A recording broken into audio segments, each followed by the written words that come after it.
Record করি। ইয়ার টিকিটের ক্ষেত্রে আমরা কি ইয়ার টিকিটের নাম্বারটা নিব? হ্যাঁ, ওইটাই দিয়ে দিবেন। মানে রেফারেন্স নাম্বার তো আর কিছু পাবেন না খুব একটা। ঠিক আছে, থ্যাংক ইউ আপু প্রসূতা, আপনি মেমোতে কি স্ক্রিনটা অফ করতে আমাদেরকে পারেন। আলাদা করে কোনো কিছু দেওয়ার দরকার আছে? আপনি ডেসক্রিপশনে যদি মেমোতে আপনি একটু ডেসক্রিপশন দিয়ে দিতে পারেন যে আমি কি কিনেছি, কি ধরনের জিনিস কিনেছি, বা ওখানে হয়তো বা আপনি মনে করলেন যে কোনো টার্মস অ্যান্ড কন্ডিশনের কথাই যে অনেকগুলোতে আমরা দেখতে পাচ্ছি, এগুলো যদি আপনারা অ্যাড করে দিতে চান অবশ্যই দিতে পারবেন। আপু এগুলো মেমো ডেসক্রিপশনে দিলে হবে না? হ্যাঁ, আমি ডেসক্রিপশনে ডেসক্রিপশনেই দিচ্ছি। বলছি, ডেসক্রিপশনে দিলেই হবে। জি, ফোরকান ভাই। আপু আরেকটা কোশ্চেন যে ছিল, আমি একটা জিনিস জিএমফায়ার। জানতে চাচ্ছিলাম, জি, শেয়ার দেন ভাই। আমরা যখন ওই যে কোনো ক্রেডিট নোট থাকবে সেখন তখন কি আমরা রিসিপ্ট প্যানেল থেকে করতে পারবো, না আলাদা ওই যে মানে প্লাস আইকনে যে সাপ্লাই পেমেন্টটা করা লাগবে? সাপ্লায়ার ক্রেডিট থেকে করতে হবে। আপনি যে মানে সাপ্লায়ারের আন্ডারে ক্রেডিট নোটটা পেয়েছেন, ধরেন জি। অ্যামাজনের কাছে পেয়েছেন, আপনি অ্যামাজনের সাপ্লায়ারের অপশনে যে অ্যামাজনের ফোল্ডারটা ওপেন করলে ডান পাশে দেখবেন নিউ ট্রানজাকশনের ড্রপ ডাউনে সাপ্লায়ার ক্রেডিটটা আছে, সরাসরি ওর ওখান থেকে আপনি করে ফেলবেন। করে তাহলে ফেললাম, ওনার কিন্তু ওই যে ফোল্ডারে হবে। রিসিপ্ট পেমেন্ট থেকে আউট হবে কিভাবে? রিসিপ্টের চেয়ে এটা আমরা দেখাবো, অ্যালোকেশন দেখাবো। জি জি, ঠিক আছে, থ্যাংক ইউ। এটা বিল পেমেন্টের যেদিন আমরা মেথডটা দেখাবো ওই দিন আমরা অ্যালোকেশনটা দেখিয়ে দিব। জি, ঠিক আছে। আপনারা আপাতত শুধু রেকর্ডটা করে রাখেন, এটা করলে আমরা পরবর্তীতে যখন এই আমি যে টপিকটা রিসিপ্ট আসবে। প্যানেলে ওই অপশনটা পেলাম, ওইটা মানে ওখান থেকে রিমুভ হয়ে যাবে সেটা জানতে চাচ্ছিলাম আমি। হ্যাঁ, রিমুভ হবে। আমরা যখন অ্যালোকেশন করে দেবো বিলের সাথে তখন এটা রিমুভ হয়ে যাবে। আচ্ছা, ঠিক আছে। প্রশান্ত আপু দাস, আর দাদা আর বলেন। বোরা নিয়ে প্রশ্ন ছিল, এটাতে তো 0% তো বুঝলামই। এখন 0% ভ্যাট, নো ভ্যাট আর এক্সেম্পটেড, তিনটার মধ্যে মানে 0% তিনটা আলাদা রেট। নো ভ্যাট একটা, জিরো ভ্যাট একটা, 0% একটা, এক্সেম্পটেড একটা, কিন্তু তিনটারই ফিনান্সিয়াল ইম্প্যাক্ট জিরো, এই জন্য ওখানে জিরোটা থাকে, বাট তিনটা ডিফারেন্ট ডিফারেন্ট রেটের নাম।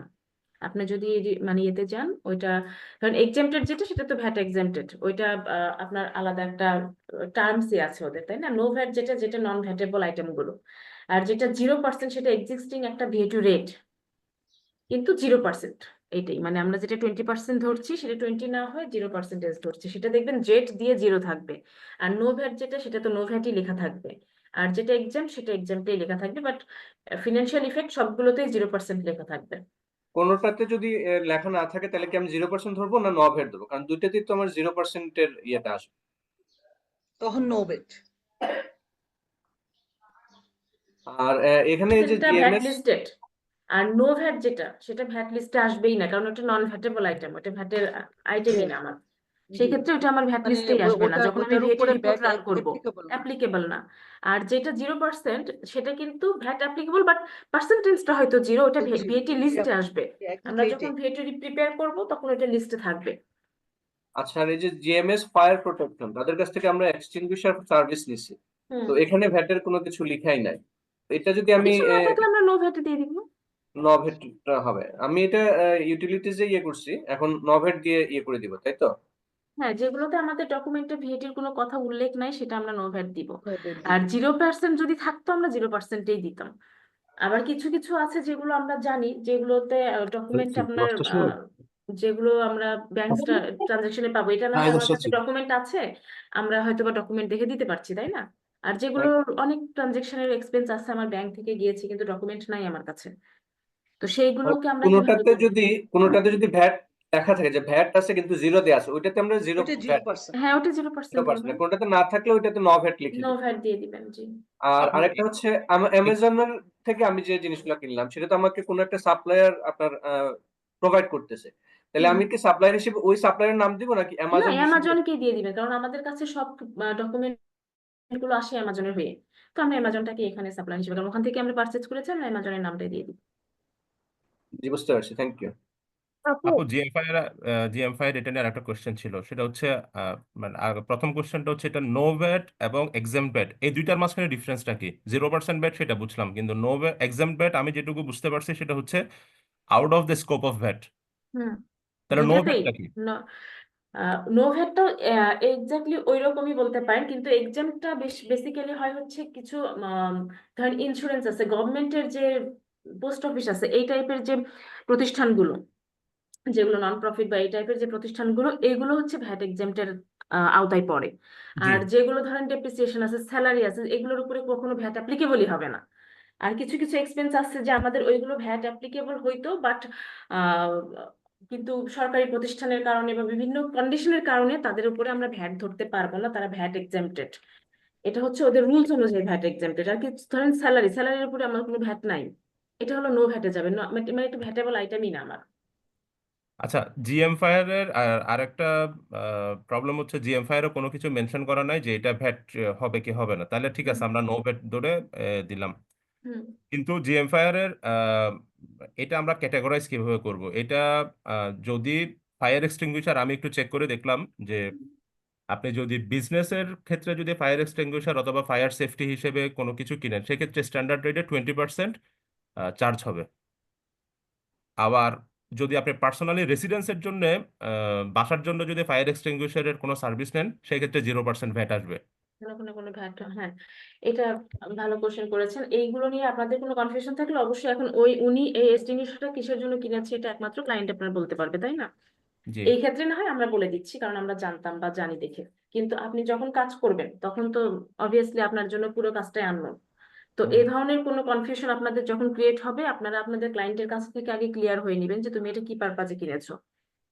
তো আমাদের যদি বিজনেস পারপাসে হইতো, ওইখানে অবভিয়াসলি আমরা ভিএটির ইস্যুটা ডকুমেন্টেই পেয়ে যেতাম, কারণ সে যদি বিজনেস রিলেটেড কিনতো, বিজনেস পারপাসে কিনতো, তাহলে আমাদের ডকুমেন্ট যখন সে তার সাপ্লায়ার যখন তাকে ডকুমেন্ট মানে প্রোভাইড করেছে বা ইনভয়েস প্রোভাইড করেছে, সেখানে আমরা ভিএটির পার্সেন্টেজটা পেতাম। এটা হচ্ছে প্রথম ক্লু আমাদের। আমরা আন্দাজ করে নিতে পারছি যে এটা তার বিজনেস পারপাসে না, কিন্তু তারপরেও যদি আমাদের কোনো কনফিউশন থাকে, তো অবভিয়াসলি আমরা আমাদের ক্লায়েন্টের কাছে জিজ্ঞেস করে নিব। এখানে যেহেতু ভিএটি নাই, তো আমরা এটাকে বিজনেস পারপাসে ধরবো না। এটা আপনি জাস্ট এটা ওদের অফিসিয়াল ইউজের জন্য, রেসিডেন্টেও না, অফিসিয়াল ইউজের জন্য ইউজ করা হয়েছিল অ্যাকচুয়ালি। তো সেই তো ক্ষেত্রে এটাকে এখন আপনারা, আমরা কি হিসেবে ট্রিট করব? আমরা মানে জাস্ট সাপ্লাইস হিসেবে, বা আপনি ওই ধরনের এক্সটিংগুইশার এক্সপেন্স হিসেবে ইউজ করতে পারেন, বা অফিস সাপ্লাইস হিসেবে লিখতে পারেন। দিয়ে আমরা জাস্ট জিরো ভ্যাট বা নো ভ্যাটটা ধরে দিব, কারণ এখানে তো ভিএটির কোনো ইস্যু নাই। আর ইউকে তে বলেন বা যে কোনো জায়গাতে আমাদের একটা রুলস আছে, সেটা হচ্ছে নো বিল নো ভ্যাট। একটা খুব কমন একটা মানে টার্মস এইটা, যে আমাদের কাছে যদি আসলে কোনো ডকুমেন্ট না থাকে, বিলের কোনো কপি না থাকে, সেই ক্ষেত্রে আমরা ভিএটি ধরতে পারি না অ্যাজ অ্যাকাউন্টেন্ট। আর যদি ডকুমেন্ট থাকে, আমার বেজ হচ্ছে ডকুমেন্ট, আমার ডকুমেন্টে যেটা থাকবে তার আমি 1 ইঞ্চিও বাইরে যেতে পারবো না, তাই না? এখন সে ভ্যাট মানে ভ্যাট রেজিস্টার্ড কিনা বা সে ভ্যাটটা কাউন্ট করেছে কি করে না, সেটা আমরা একমাত্র ক্লু পাবো তার ডকুমেন্ট দেখে। ডকুমেন্টে যদি ভিএটি থাকে তো আমি ভিএটি ধরবো, ডকুমেন্টে ভিএটি না থাকলে আমি ভিএটি ধরবো না। এটা হচ্ছে প্রথম কথা। আর কিছু কিছু টার্ম মানে এক্সপেন্স আছে যেগুলো আমরা ডকুমেন্টের জন্য বসেও থাকবো না, যেমন পোস্টাল কিছু সার্ভিস থাকবে বা এক্সপেন্স থাকবে।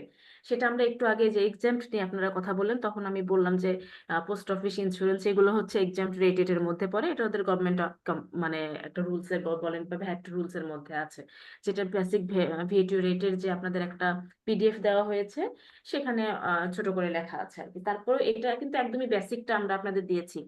আপনি যখন একটা কান্ট্রি নিয়ে কাজ করতে যাবেন, সেই কান্ট্রির কমপ্লায়েন্স ইস্যুগুলো আপনাকে আরো একটু বিশদ আকারে স্টাডি করতে হবে, পড়াশোনা করতে হবে, জানতে হবে, কারণ এইগুলো সবগুলো অনেক সময় তো টার্মস কন্ডিশন গুলো চেঞ্জ হতে থাকে। যেমন আগে 85% ছিল টার্ন ওভারটা, এখন হয়তো বা সেটা 90%, সরি 90,000 হয়েছে জিবিপি। তো এগুলো তো চেঞ্জ হতে থাকে। আমরা ট্রেনিং করছি এখন 2025-এ, 26-এ যেও যদি আমরা এইটাকে বেস ধরে থাকি, তাহলে তো আমার হবে না, তাই না? এগুলোর সাথে সাথে নিজে ডে বাই ডে প্রত্যেকটা কান্ট্রির এই রুলস রেগুলেশন কমপ্লায়েন্স ইস্যুগুলো আমাদেরকে প্রতিনিয়ত স্টাডির মধ্যেই থাকতে হবে, আমাদেরকে এই আপডেট গুলো জানতেও হবে, সবকিছুর সাথে জানতে হবে আসলে। আপা তো ইউকে তে এখন 90,000 কনফার্ম হয়ে গেছে হ্যাঁ, 90,000, সেজন্য ভ্যাট বলছি লেভেল। যে এখন হচ্ছে 90,000। তো এইটা যেহেতু গত মানে 24-এরই করা ডকুমেন্টটা আমাদের রেডি করা, ওখানে 85,000 আছে, ওটাকে আমাদের কারেকশন করতে হবে। তো এই জন্য বলছি যে আমরা কিন্তু ধরেন ট্রেনিংটা আমরা যখনই করি, তখন আমরা কিন্তু ওই সময় অনুযায়ী ট্রেনিং করছি। এইগুলো চেঞ্জ হবে, যে যে জিনিসগুলো চেঞ্জেবল সেগুলোর সাথে আমাদের নিজেদের আপডেট রাখতে হবে কাজ করতে গেলে এই সেক্টরে। তো আপাতত আমরা বিলের ওপর বা ডকুমেন্টের ওপরে বেস ধরে কাজ করব। তার আপু, মানে, জি বলেন। তাহলে জিএম ফায়ারের কনক্লুশন হচ্ছে এটা সে বিজনেস পারপাসে ইউজ করছে, তারপরও সে ভ্যাটটা দিচ্ছে না। তো সেক্ষেত্রে হ্যাঁ, এটাকে আমরা বিজনেস অফিস সাপ্লাই হিসেবে ট্রিট করব 0% ভ্যাটে। No VAT. No, no VAT sorry, no ভ্যাটে। জি। আপু জি আসমা আপু বলেন। আপু এই যে বুড়ার ক্ষেত্রে, হ্যাঁ, বুড়া যেটা অস্ট্রেলিয়ান সাপ্লায়ার হুম যিনি, হ্যাঁ, ওনার ক্ষেত্রে কিন্তু টার্মস অফ পেমেন্টে লেখা ছিল যে আপনার ডিএফপি এনকো টার্মস 2010, হ্যাঁ। হুম। তো ওইটার ক্ষেত্রে বেসিকটা হচ্ছে এনকো টার্মস কথাটা উল্লেখ থাকলে আমরা ওই মান্থের যে কোনো ডেটকে আমরা কাউন্ট করতে পারি, হ্যাঁ হ্যাঁ। সেটা তো হতে পারে, সেটা যে হলে কি কোনো ডেট। আমরা ওই থেকে 30 ধরবো না 15 ধরে নেট ধরবো? আচ্ছা, নেট 30টা ধরলে যদি ওই মান্থের মানে আপনার একটু পরেও হয়ে যায় আমাদের তো কোনো সমস্যা হবে না। আর যদি আমরা 15 ধরি, আপনাকে দেখবেন যে যদি ওইটা 15 তারিখের বিল হয় বা ইনভয়েস হয়, সেক্ষেত্রে আপনারা 15ও ধরতে পারেন যদি ওই যেহেতু সে মান্থের ফরেন মধ্যে হয়। সেই জন্য এখানে এনকো টার্মস এর কন্ডিশনটা আসছে। হুম হুম হুম। এক্সকিউজ মি, আমাকে জাস্ট একটু 2 মিনিট টাইম দিবেন, আমি তারপর রুবেল ইসলাম ভাইয়ের কাছে আসছি। Okay? আপু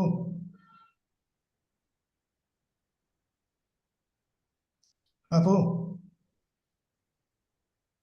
হ্যাঁ রুবেল ভাই, আমি আসছি, একটু 2 মিনিট টাইম দিবেন, আমি জাস্ট একটু, এক্সকিউজ মি, হ্যাঁ আমি একটু ক্ষমা চেয়ে নিচ্ছি আপনাদের কাছে।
সরি, জি রুবেল ভাই বলেন।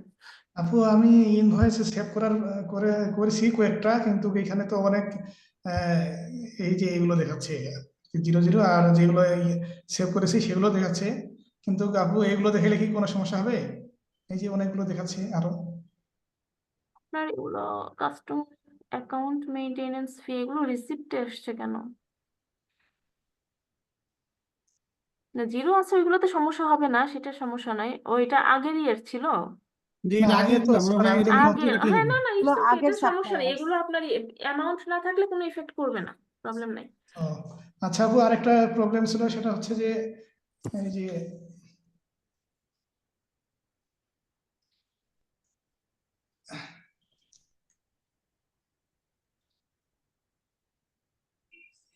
আপু চার্ট অফ অ্যাকাউন্ট করার সময় আমি তো এখানে কিচেন ডিজাইন অ্যান্ড কিচেন ইয়া দিছিলাম, ইকুইপমেন্ট, হুম কিন্তু ইকুইপমেন্টের সাথে একটা এস দিছিলাম, এই হুম। জন্য নাকি আবার ওইগুলো আসতেছে কিচেন না ডিজাইন। না না, ওইটার সাথে এটা রিলেটেড না ভাই। ওইখানে আপনার যত কাস্টমার নেম আছে, যত যা আছে ওখানে সবকিছুই উল্লেখ থাকবে, এটা তো আপনার প্রোডাক্টের নাম, আচ্ছা এটার সাথে তো ওইটার কোনো সম্পর্ক আচ্ছা নাই। আচ্ছা, এটা একটু কনফিউশন ছিল আপু। আপনি প্রোডাক্ট কি দুইটা রেডি করেছেন না একটা? প্রোডাক্ট একটাই। একটাই, আচ্ছা 001 আছে, হ্যাঁ ঠিক আছে, সমস্যা নেই, ওগুলো আপনার যেগুলোতে কোনো অ্যামাউন্ট নেই সেটাতে আলটিমেটলি কোনো ইফেক্ট করছে না। এটা আচ্ছা আচ্ছা প্রিভিয়াস কাস্টমার গুলো আপনার রয়ে গেছে, সেই কাস্টমার লিস্টে বা ইনভয়েস লিস্টে কাস্টমারের নামগুলো চলে আসছে। আচ্ছা বুঝছি, এইটুকু আপু, ওকে। ঠিক আছে। আচ্ছা, আর কারো কোনো কোশ্চেন আছে? আপু হ্যাঁ আছে, কিছু কোশ্চেন আছে, জিজ্ঞেস জি করবো। বলেন, হ্যাঁ বলেন। আপু কলোসিস লিমিটেড যেটা, ওখানে দেখা যাচ্ছে গিফট দিয়ে দেওয়া হলো খুব ছোট আকারের, ছোট অ্যামাউন্টের গিফট আর কি, হ্যাঁ। হুম। এখন কলোসিস লিমিটেড এটা চ্যাট জিপিটি থেকে বলতেছে এটা একটা ফার্নিচার কোম্পানি, আবার ফার্নিচার না, ফার্নিচার হ্যাঁ, আবার গুগল থেকে বলতেছে যে মানে তারা বেসপোক ফার্নিচার ইউজ করে, হুম কাস্টমাইজ হুম হুম ফার্নিচার হুম ইউজ করে, হুম সেল করে। আবার গুগল বলতেছে এটা একটা ওয়াইন সেল করে। হ্যাঁ, বেসিক্যালি ওয়াইনই ছিল, এটা ওদের একটা এন্টারটেনমেন্টের ক্ষেত্রেই ছিল এই, আহ, মানে এটা আর কি এটা খরচটা। কি তা শুধু এটা কি তাহলে entertainment মিলস হিসেবে এন্ড এন্টারটেনমেন্টে যাবে না? হ্যাঁ হ্যাঁ। আচ্ছা, আরেকটা ব্যাপার হচ্ছে আমরা যখন এই প্রোডাক্টগুলো ক্যাটাগরি মানে upload, sorry I mean entry করতেছি, তখন দেখা যাচ্ছে কি সবগুলোতে ডেলিভারি চার্জ, অনেকগুলো প্রোডাক্টে ডেলিভারি চার্জ ইনক্লুড করা। হুম, হুম। এগুলো কি এখন আমাদেরকে আইটেম ওয়াইজ, ধরেন নিচে যেখানে আইটেম হিসেবে আইটেম ক্যাটাগরির ইয়াটা আছে, সেখানে কি আইটেম ডিটেলসে, এগুলোকে আইটেম ডিটেলসে লিখতে হবে, নাকি আপাতত আমরা জাস্ট পুরো আপনারা ইনভয়েস? একসাথে দিয়ে দিতে পারেন, কারণ টোটাল টাকাটা আমরা একসাথে ওখানে পেমেন্ট করে দিয়েছি, যেহেতু ইনক্লুডেড হচ্ছে আমার ডেলিভারি চার্জ ছিল। আর যদি চান যে আমি ডেলিভারি চার্জটাকে আলাদাভাবে কাউন্ট করব, এটা অনেক সময় আপনাদের ক্লায়েন্টের ডিমান্ডও থাকে, সেই ক্ষেত্রে আইটেম বক্সে আমরা হচ্ছে আমাদের প্রোডাক্টের যে অ্যামাউন্টটা সেটা আমরা একটা সেলে দিব, নিচে একটা সেল অ্যাড করে নিয়ে সেখানে ডেলিভারি চার্জ লিখে ওইখানে আমরা আরেকটা সেল বাড়াই দিতে পারি। আপাতত তো এমনি ক্যাটাগরি ডিটেলসে টোটাল অ্যামাউন্টটা দিয়ে করে ফেললে কোনো হ্যাঁ প্রবলেম হ্যাঁ, হবে না না? না না, কোনো সমস্যা নেই। এই আচ্ছা আপু, এগুলো আমি একটা জিনিসটা এগুলো একটু, হয় কি যে হ্যাঁ, খুব ছোট বিজনেস, এরা স্মল বিজনেস ওনার, এরা যে আসলে খুব বেশি মানে একদম ম্যানেজমেন্ট রিপোর্ট চায় বা একদম পুঙ্খানুপুঙ্খ ভাবে আপনার প্রতিটা হিসাবই রাখতে হয়, বিষয়টা তা না। কিন্তু আমরা যেগুলো হয় যে আমরা প্রত্যেকটা কন্ডিশন গুলো আপনারা জানা থাকলে, অনেক ক্লায়েন্ট আবার আছে যারা কাস্টমাইজ করে চায় যে তুমি এই খরচগুলো আলাদা রেকর্ড করো, এটাকে আলাদা রেকর্ড করো, সেই ক্ষেত্রে যাতে আমরা আলাদা রেকর্ডটা করতে পারি, সেটা অবশ্যই আপনারা তখন ডেলিভারি চার্জটা আলাদা করবেন। এই ক্ষেত্রে এই ক্লায়েন্টের যেহেতু কোনো রকম রিকোয়ারমেন্ট ছিল না, আপনারা একসাথে করে টোটাল অ্যামাউন্টটা ধরে বিল বা ইনভয়েস রেডি করতে পারেন। বাট এখানেও যদি আলাদা করেন সেক্ষেত্রে ভুলের কিছু নেই, কারণ ওটা ডিফারেন্ট একটা চার্জ, আমরা যদি চাই ওটাকে আলাদাভাবে কাউন্ট করতে পারি। আচ্ছা আপু, আরেকটা ইস্যু, সেটা হচ্ছে ওই আমরা যখন ক্যাটাগরি ডিটেলসে ক্যাটাগরির পাশে ডেসক্রিপশন একটা ঘর আছে, এটার কি থেকে আসলে দেখা যাচ্ছে কি যে যিনি আমাদের সাপ্লায়ার ওনার নামটাই বারবার কুইক বুক পিক করে আর কি, এটা কি মানে আর ওনার? কিছু পাচ্ছে না, এই জন্য ওনার নামটা নিয়ে নেয়। আপনি যদি ডেসক্রিপশনে কি কিনেছেন বা কোনো কন্ডিশন যদি ওখানে আপনি উল্লেখ করে দিয়ে রাখতে চান, আপনি ওখানে নিজে ম্যানুয়ালি বসাইতে পারবেন এটা। ইভেন প্রোডাক্টের নামও তো হ্যাঁ, জাস্ট প্রোডাক্টের নাম বা প্রথম, কি কি কিনেছেন, কয়টা কিনেছেন, এগুলো আপনি যদি ইনফরমেশন ওখানে দিয়ে রাখতে চান, আসলে ডেসক্রিপশনে এগুলোই থাকে বেসিক্যালি, কি প্রোডাক্ট কিনেছি বা কি কি কয়টা কিনেছি, এই ধরনের একটা সামারি ওখানে আমরা ছোট করে একটা নোট ওখানে দিয়ে দিতে পারি, যাতে ইনভয়েসটা বা বিলটা ওপেন করলে ক্লায়েন্টের কাছেও একটা ক্লিয়ার থাকে যে সে কি কিনেছিল, কয়টা কিনেছিল, এত মানে কোয়ান্টিটি সবকিছু ওখানে আপনি ছোট করে লিখে দিতে পারেন। আপাতত তো এগুলো নিয়ে এখন বদার না হলেও চলবে, যা আছে তাই না, থাকুক নাকি? আপনাদের হ্যাঁ প্রজেক্টটা তাড়াতাড়ি শেষ করার ক্ষেত্রে আপনার যদি মনে হয় এগুলো লেন্দি হয়ে যাচ্ছে, আপনারা একটু স্কিপ করে যেতে পারেন, তবে চেষ্টা করবেন রিয়েল ক্লায়েন্টের কাজ করার ক্ষেত্রে এগুলোকে ফিল আপ করার জন্য। আর যদি আপনারা মনে মানে এখন আসলে উচিত হচ্ছে এখন থেকে প্র্যাকটিসটা করে যাওয়া আমাদের, ডেসক্রিপশনে একটা কিছু অবশ্যই লিখে দেওয়া, যাতে এটা হচ্ছে আসলে খুব কমন একটা প্র্যাকটিস, তাই না, যে আমি কি প্রোডাক্ট কিনছি তার ডিটেলসটা আমি ডেসক্রিপশন বক্সে লিখে দিব। এটা আপনি যখন ক্লায়েন্টের কাজ করবেন তখনও এই কাজটা করবেন আপনারা। কি ধরনের প্রোডাক্ট কিনলেন বা কি কিনেছেন সেটাকে একটু জাস্ট ডেসক্রিপশন বক্সে যদি কপি করেও আমরা পেস্ট করে দিই, খুব বেশি সময় লাগবে না আমাদের। তো এটা দেখলে ইনভয়েসটা বা বিলটা যখন ওপেন করবে আপনার ক্লায়েন্টের কাছে আপনার একটা গুড ইমপ্রেশন থাকবে। মেমোতে কি লেখা লাগবে মেমোতে? মেমো মানে নিচের বক্সে বলছেন? জি জি জি, নিচে মেমোতে। ওখানে যদি কোনো নোট থাকে বা এই যে যেমন ধরেন 20 ডেজের একটা টার্মস এন্ড কন্ডিশন আছে বা এরকম আমাদের যদি কোনো কন্ডিশন থাকে, আপনারা ওই নোট গুলো ওখানে দিয়ে দিতে পারেন মেমোতে। আর ডেসক্রিপশন হচ্ছে আইটেম গুলো দিয়ে দিতে পারেন, যে কি কি আইটেম আপনি ওখান থেকে কিনেছেন ম্যাটেরিয়ালস এর। জি জি। আপু ঠিক আছে। জি আরিফ ভাই, আপনি অনেকক্ষণ থেকে হ্যান্ড রেজ আছেন, জি বলেন। আপু আমি আসলে বিলগুলো আপলোড হচ্ছে না, আমি কি স্ক্রিনটা শেয়ার দিব? হ্যাঁ হ্যাঁ, শেয়ার দেন।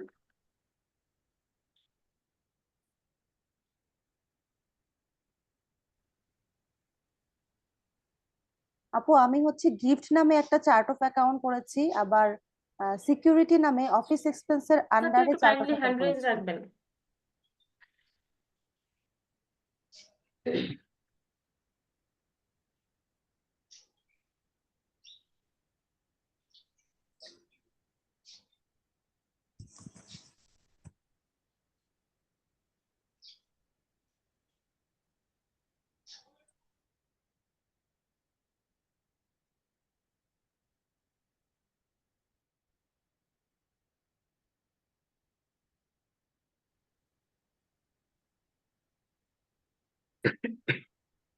জি আপু শুনতেছেন? আপনি জুমের ইটা দেখতে পাচ্ছি, ট্যাব দেখতে পাচ্ছি, কুইক বুকে আসেন। জি বলেন। এটা এখান থেকে সরতেছে না কেন? আচ্ছা আচ্ছা আপু, আমি তাহলে ইয়াতে যাই। আপনি ট্রানজেকশনে চলে আসেন, ওখান থেকে আপনি রিসিপ্ট আইটেম পাবেন।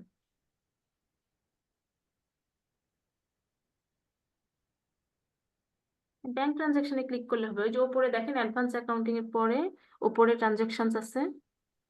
হ্যাঁ ঠিক ছিল তো।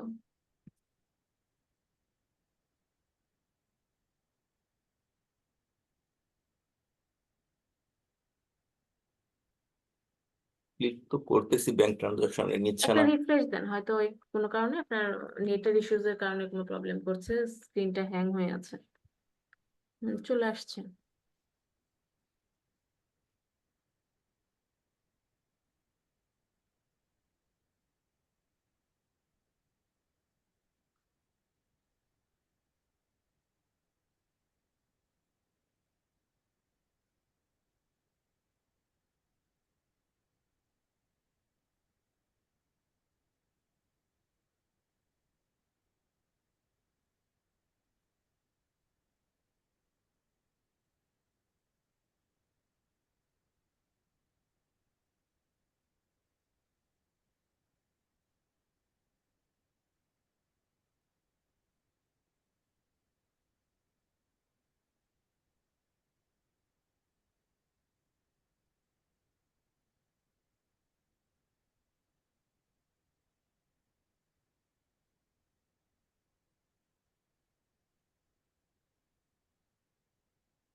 নেটটা মনে স্লো।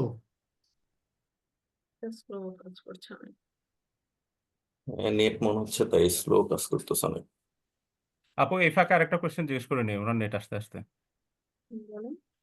ফনিক্স ক্লিনিং সার্ভিস একটা আছে, সেটা তো একই নো ভ্যাট, বাট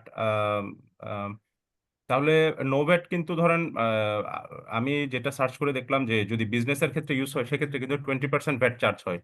তো যেহেতু নো ভ্যাট, তাহলে তো এটা পার্সোনালি ইউজ করছে। আমরা ভিএটিটা দেখবো ডকুমেন্ট আছে কিনা, এটা ওনারা বিজনেসই চার্জ করেছে, এগুলো একদমই স্মল বিজনেস ওনার, এরা ভিএটিতে যতটা মানে যেহেতু কোনো ম্যানুফ্যাকচারিং কোম্পানি না বা খুব বড় কোম্পানি এগুলো না, আমরা যেগুলো কাজ করবো সব এসএমই, এদের দেখবেন ম্যাক্সিমাম সরি কাজ ওদের রেসিডেন্সিয়াল এর মতো হবে। যেমন আমরা ওপাস এনার্জি নামে একটা পাবো, তাই না? ওখানেও দেখবেন যে মানে গ্যাস বিল এবং ইলেকট্রিসিটি বিল, ওটাও যদি বিজনেস পারপাসে যাই আমরা 20% দিতে হবে। বাট এখানে একটা থ্রেশহোল্ড থাকে যে যদি আপনার ওরা হচ্ছে ওয়াট কনজিউমটা কম করে বা ওই পরিমাণ অ্যামাউন্টটা ওদের খরচ হচ্ছে না, একটা ম্যানুফ্যাকচারিং কোম্পানিতে যে পরিমাণ এনার্জি প্রয়োজন হয় বা ইলেকট্রিসিটি প্রয়োজন হয় সেটা কিন্তু একটা নন ম্যানুফ্যাকচারিং কোম্পানিতে অতটা হয় না। সেই ক্ষেত্রে ওরা একটা নির্দিষ্ট থ্রেশহোল্ড থাকে যে তার নিচে যদি ওরা মানে পেমেন্ট করে থাকে বা তাদের ওয়াট যদি কম ইউজ করে থাকে, তো সেই ক্ষেত্রে ওরা 20% ভিএটি নাও ক্লেম করতে পারে, ওরা 5% করতে পারে, রিডিউসিং রেট যেটা। তো এইভাবে প্রত্যেকটা ভিএটি রেটের সাথে একটা করে কন্ডিশন থাকে। তো এদের আমরা ম্যাক্সিমাম বিজনেস মানে এক্সপেন্স গুলোই কিন্তু এদের বিজনেস পারপাজেই থাকবে। তো সেই ক্ষেত্রে আমরা 20% মানে 20% হোক বা 0% হোক, যেটাই ধরি না কেন, আমরা ডকুমেন্টের উপরে ডিপেন্ড করে ভিএটি কাউন্ট করব, বাট ওটা বিজনেসে চার্জ করবো, বিজনেসে চার্জ করবো। তাহলে ওয়েস্ট ম্যানেজমেন্ট হিসেবে। ওয়েস্ট ম্যানেজমেন্টে যাবে এটা, জি। আচ্ছা আরিফুজ্জামান ভাই, আপনি আপলোড করতে পারছেন না বললেন। জি ভাই আপু, বিলটা আপলোড করতে পারছি না। আচ্ছা, এই যে ট্রানজেকশনে ছিলেন ওখানে তো রিসিপ্ট অপশন ছিল, ওখান থেকে আপনি আপলোড ফ্রম কম্পিউটারে যান, ওপরে ট্রানজাকশন থেকে তো ট্রানজেকশন ওপরে ওপরে হ্যাঁ। এই যে রিসিপ্ট 3 নম্বর ট্যাব যেটা,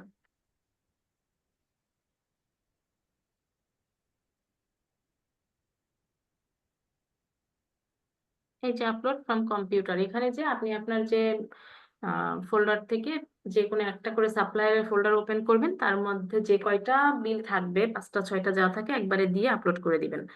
তাহলে আপনার একটা বিলের সাথে আর এক বিলের পেই বা অন্য কোনো কিছু হয়ে যাবে না, মিক্স আপ হবে না। একটু দেখেন আপু যে এখান থেকে এটাকে আগে আনজিপ করে নিতে হবে ভাই, এটা আসবে না এভাবে, এটা তো রেয়ার অবস্থায় আছে তাই না? আচ্ছা আপু আমি এই ব্যাপারটা আসলে বুঝি না, আমাকে একটু দেখাই আপনি দিতে হবে এটা। পিসিতে আসেন, আপনার পিসিতে ফোল্ডারটা ওপেন করেন। আচ্ছা আচ্ছা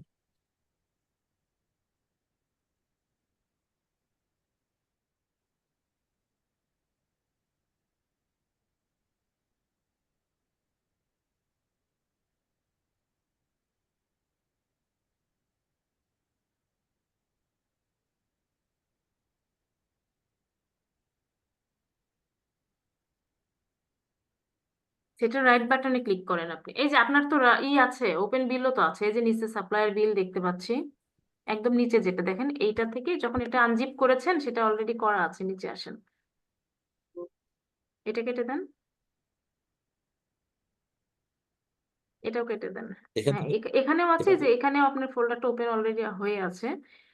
যখন আপনি এটাকে এক্সট্রাক্ট করেছেন বা আনজিপ করেছেন, নিচে আরো একটা নতুন অ্যাডিশনাল একটা ফোল্ডার ক্রিয়েট হয়ে যাবে, এই যে একদমই নিচে সাপ্লায়ার বিল, এখান থেকে আপনি যে কোনো ফোল্ডার চয়েস করে ওখানে দিতে পারবেন, এই ফোল্ডারটা ইউজ করবেন। আচ্ছা এটা ইউজ করবো না? জি জি জি। আচ্ছা আমি মানে করতেছি, একটু দেখেন হ্যাঁ, আপু আপনি আমি আসলে। কুইক বুকে আসেন, আচ্ছা